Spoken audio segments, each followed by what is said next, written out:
In today's video, I'm going to teach you how to use webhooks in N8N. We're going to build a simple workflow that listens for incoming web requests and handles them the way you choose. Webhooks let other services notify your automation instantly, and N8N makes it easy to set one up. I'll guide you from starting a new workflow to configuring the webhook node and preparing it for a test event, explaining what each setting means so you can make the right choices for your use case. Start by opening the workflows area in your N8N instance. This is your home base for creating and managing automations. Create a new workflow so we have a clean canvas. You'll see the editor with a blank graph and a panel where node settings will appear as you add them. Add your first node by clicking the plus icon on the canvas.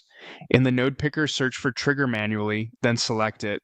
This node is helpful while you're building because it lets you run the workflow on demand from within the editor. We'll use it alongside the webhook to test behavior and see data moving through the workflow during setup. Click the plus icon again to add a second node. This time, search for and select the webhook node. This is where we define how external services can call into your workflow. With the webhook node selected, let's walk through its key settings. First, look at the webhook URLs section. N8N typically provides two URLs, a test URL for development and a production URL that's used when the workflow is active. The test URL is perfect for trial runs while you're building. The production URL is what you'll use when everything is ready to go live. Keep in mind that these URLs are unique to your workflow, so handle them carefully. Next, choose the HTTP method your webhook will accept. The most common option is POST for sending data, but you can pick others depending on your needs.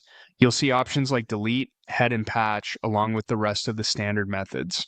Delete is typically used to remove resources, head checks headers without returning a body, and patch updates partial data. If you're not sure, post or get are common starting points, but select the method that matches how the sending service expects to call your endpoint. Now set the path. This is the identifier that comes after the base webhook URL. Make it descriptive and easy to recognize, like orders new or inbound notify.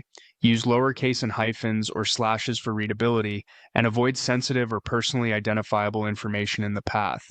The path helps you keep things organized, especially if you use multiple webhooks. Choose your authentication option. If you're just testing locally, you might use no auth, but for real scenarios, pick a method that adds protection. Depending on your setup, this might be a header key, a secret, or basic authentication.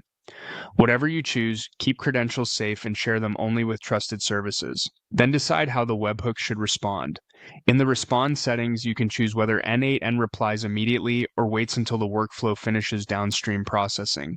Immediate responses are useful for services that require a quick acknowledgement.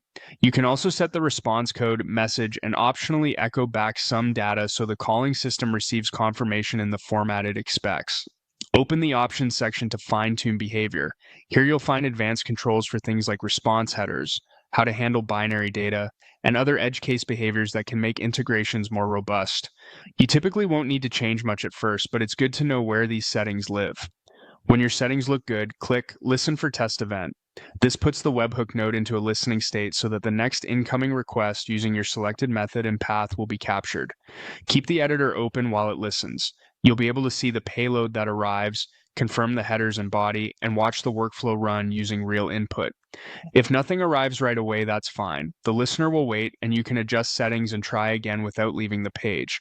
That's the complete setup to use webhooks in N8N.